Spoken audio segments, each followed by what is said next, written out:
meron naman tayong comprehensive efforts dito. Unang-una is on our local police. They have their list of criminal gangs involved into these hold-ups or other. Preemption po ang ibig sabihin. Huwag yung listahan ng mga hold-uppers. Gusto ko po, paano po natin ma-prevent Yes, to? sir.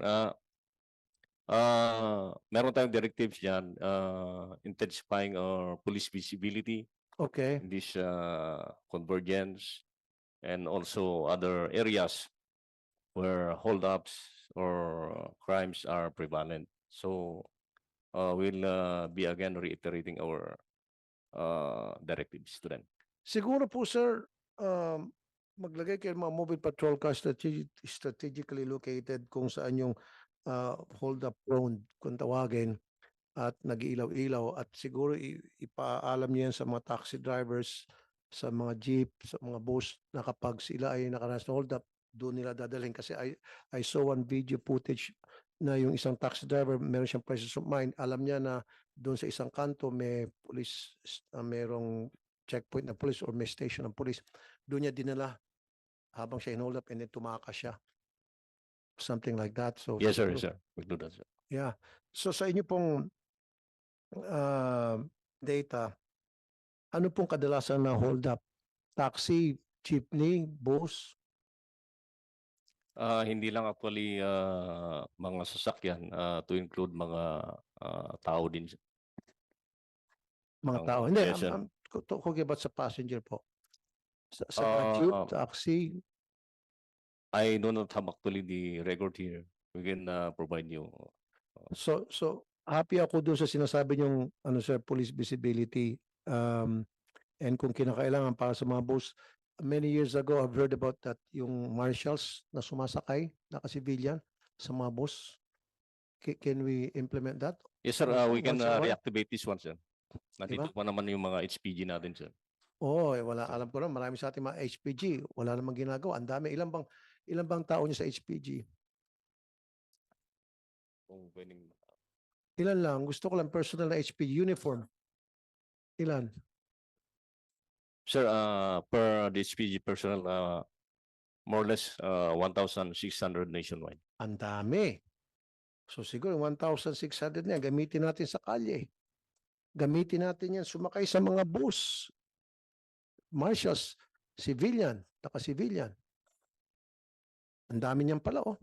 Sa iba't ibang lugar, siyempre. Special dun sa lugar na palagi natin mabalitaan, may holdapan. Sumakay sila sa bus. Sumakay sila sa mga jeep. Di ba? Mabawas-bawasan, tapos may nasampulan na holdupper, di medyo mabawasan yan. And then police visibility also. Magpatrol-patrol siguro dyan sa EDSA, yung HPG. Ilan po yung ano nyo? Ilan po yung mobile car ng HPG? Ilan po? Hindi, wala kaming record dito, sir, and but we will be submitting this record, sir. Road 10. Oo nga pala, palagi ako nakakatanggap ng reklamo nito sa Road 10. Oh, saan nga itong Road 10? Sa Nabotas. Oh. Oh, itong Road 10. Talamak to, pinakasikat to sa lahat ng kalsada sa buong Pilipinas, Road 10. Carnap, hold up, snatching. Oh, bakit? Baka asset ng mga pulis ang mga nang hold up dito. Kaya napapabayaan. Pantusawa, sir. We will direct the concern, the local police concern. I think support area Manila po ito yung binabanggit nyo na area yan, sir. Yes, sir. So, sir, deal tayo, sir. Medyo biro to na medyo kuntimpitik. Nag-usap na tayo rito, ano? Kapag hindi niyo po naayos to, pagdating ng, ano ba ngayon, sir? Monday? Pagdating ng Monday next week, ang balita ko ay tuloy-tuloy pa rin, marami pa rin ng hold up. Marami pa rin pong mga naharas. Kasabat ka, ibig sabihin. Siyempre, usapang matino to. Yes, sir, we will deliver, Kasi nga, police maraming officer. nagkukomento sa ano namin, sa hotline, sa Facebook namin. Itong Road 10. Tagal na ito, sir. Taon na ito. So, General, so this is what I want you to do. Kailangan gawin mo lahat na pwede mong gawin na ma-wipe out na to. Kasi kung gusto, maraming paraan pwedeng gawin. Kung ayaw, maraming dahilan na pwede ibigay. So gusto ko gawa ka ng maraming paraan na matitigil na to by next week. In fact, dapat bukas pa lang eh. Why next week? Tomorrow. All you need to do is just one phone call away sa mga bata-bataan mo dyan sa PNP. So tomorrow, dahil kapag nabalitaan ko to the day after tomorrow, tuloy-tuloy pa rin sir, then sasabihin ko definitely kasabot ang mga pulis, ito'y pinagkakitaan ng pulis.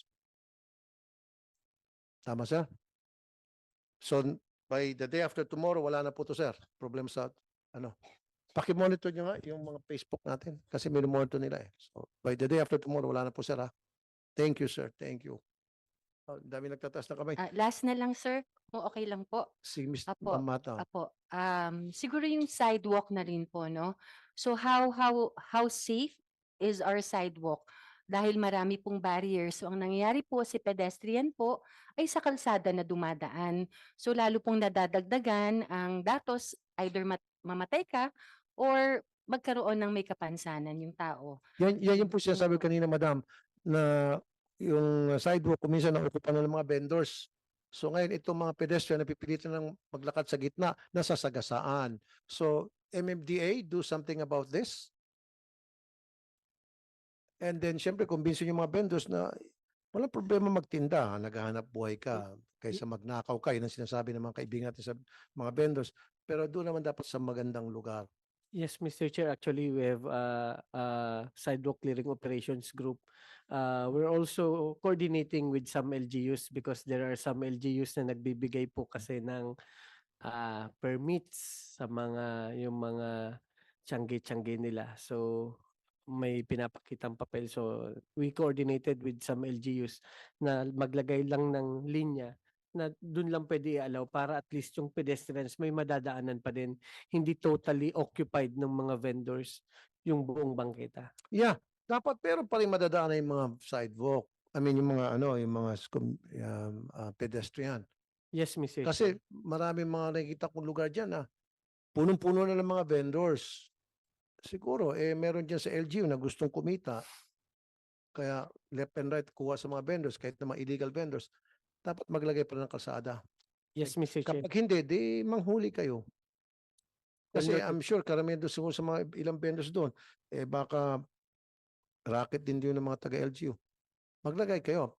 Didepensa ko kayo. Halimbawa, kayo ay tinira ng LGU. Patatawag natin si Mayor dito. Yes, Tumatigas Mr. ang ulo Chair. ni Mayor, patawag natin si Mayor. Thank Why you very not? much As po. simple as that. Thank you, sir. I'll support you 100%. I'll be behind you. Thank you, Okay. Mr. Chair. Mabalik na ulit tayo sa isa naman. Kayo pa rin po, Ma'am Maureen, kanina pa kayo. Super last po. Sorry, Sige sir, po, Ma'am Maureen. Senator. Nagiging extension po ng parking lot ang ating mga sidewalks. So, kaya sa kalsada Ah. po si pedestrian. Bukod sa vendor, yun, tama nga yun. Po, yung mga nag-extension ng parking po ng mga private vehicles po. Oh, yun, MMDA. Yes po, that's also part of our anti-illegal parking operations. Every day po, nagki-clearing ang MMDA at tinutuho natin yan kapag hindi nagpakita ang driver at ini-impound ho namin sa aming impounding sa Marikina. Dagdag kita yan sa inyo. Ah, Sa MMDA, siyempre, ituto nyo. sa ticket lang po. Kasi ang tow trucks, hindi naman po sa amin. Hindi, kasi meron yung tatawagan. Oh, so, okay. So, hindi nyo inegosyo. Mabuti nga para, kasi baka dagdag negosyo sa, Hindi po. sa inyo. Hindi So, po. Ticket titikitan lang nyo. po, ticket lang. Okay. Pero dapat may mga tow-away zones. Tulad ng sinabi po ni Ma'am Yeah. Maureen. Kapag halimbawa, yung isang lugar na masikip na, tapos ginawang parking lot, yung sidewalk, wala na madadaanan yung commuter, We yung mga pedestrian. Pag tow-away, lagay nyo warning, may warning, tow-away zone. Yes, Mr. Chair, especially along our mabuhay lanes na ginagamit ho nating mga alternate routes to decongest the major thoroughfares. So every day ho nagki-clearing kami dito aside from those requests ng mga local government units na talamak yung mga illegal parking. So until gabi po nag-ooperate po ang aming special operations group. Yun lang po ang ginagawa. Naghahatak at ninikit ng mga illegally parked vehicles, especially along mabuhay lanes, Mr. Chair. Thank you, sir. Ito naman bago si Ma'am. Anong pangalan niyo po, Ma'am? Nakasalamin?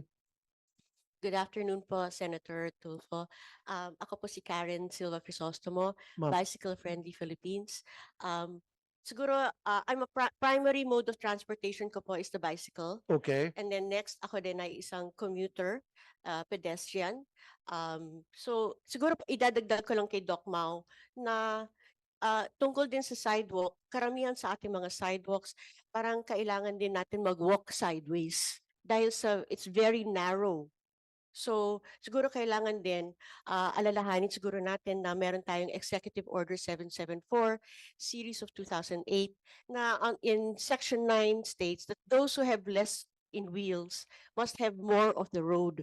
So, alalahanin po natin that the vulnerable road users have priority and should be safe, should have safe, humane, efficient, sufficient mobility conditions. So ngayon yung tinatawag natin, thank you very much PNP if you're going to provide safety for all road users, meaning the commuters, pedestrians, and cyclists. Nabanggit kanina na you will have well-lit sidewalks. Sana din well-lit rin yung mga bike lanes at protected. One of the reasons dahil nga matraffic ay people instead of walking and biking, people are forced to use their private cars. Ang lalapit lang po ng mga ibang pupuntahan, pwede naman lakarin, pwede naman ibisikleta, yun nga lang, walang lugar na safe. So, maliban sa binanggit kanina na kailangan i-raise yung awareness ng mga motorists, kailangan din i-raise yung awareness of traffic enforcers. Dahil all LGUs actually, sana magkaroon ng all LGUs will have a network of safe sidewalks, bicycle lanes, and roads to enable travel around the locality entirely by foot, bicycle, or other forms of light mobility. It is the right of every Filipino na magkaroon ng ganitong klaseng kondisyon na we can move from point A to point B. And then if everybody's complaining about road congestion, they have to think, tignan nila na what causes road congestion actually are the volume of cars. Pag tinitignan natin ang bus, it carries 62 passengers. Pag tinitignan natin ang jeep, there are more than 25 passengers. Ang bisikleta and people on the road take up very little road space. So we are not the cause of road congestion and air pollution. So sana po talagang ma-address itong mga to. At sana din magkaroon din nga, alam ko na sa agenda po natin, yung magkaroon ng Magna Carta of Commuters. Yes, ma'am. Yan dahilan kung ba't tayo nandito para kukuha tayo ng mga inputs from all stakeholders kung paano natin mapuo na maayos itong Magna Carta for commuters. Now, meron ba tayong taga-DILG rito? Anybody from the DILG? Violet, very good, sir. Can you grab a microphone? Sino po kayo at ano pong position niyo sa DILG? Good afternoon, Mr. Chair. I am Attorney Gino Lavarias of the DILG Legal Service. Okay, attorney, kanina pa namin napag-usapan dito yung safety ng mga pedestrians and then napag-usapan din po itong congested na ng mga dadaanan ng mga pedestrians na okupan ng mga vendors, what have you. At kuminsan daw kasi pinapayagan ng LGU yung pagkakaroon ng mga vendors doon, etc. Ano po yung inyo pong reaksyon dito? Mr. Chair, with that regard po, the DILG will issue advisories or memorandum to all LGUs concerned para magkaroon po ng malinis at maayos na pedestrians at ito ay maging commuter friendly po. We will reiterate our issued memorandum to all our local chief executives po. Yung sir, yung pag-i-issue ninyo ng mga mayor sa LGU ng mga permit para magkaroon po ng vendors sa mga kalye, wala akong nakikitang problema doon kung kailangan magbigay ng trabaho sa maraming kababayan nila doon, constituent. Pero dapat maglaan pa rin ng espasyo para sa mga pedestrian. Huwag yung okupahin na yung buong sidewalk, yung mga pedestrian naglalakad na sa gitna ng kalsada, nasa sagasaan. Do you follow me, sir? Yes po, sir. Is that something na kaya niyo pong iparating sa mga LGUs natin? Yes, sir. I will talk to my principals po na ganito po ang nangyayari sa mga ilang LGUs po natin para makapag-issue po kami ng memorandum sa kanila paalalahanan po ang LGUs natin. Tapos siguro maglagay kayo ng mga tow-away zones na magtutow pag yung nakaparking yung mga sasakyan doon na hindi na mga kalakad, hindi na mga gagamit ng mga pedestrians, diba? Tikitan and magtutow. Yes, sir. Aba. Okay. So, I can count on you on that, sir. Yes po, Mr. Chair. Okay. Sir, what's your name, sir? Hindi ko mabasa, sir. Sorry.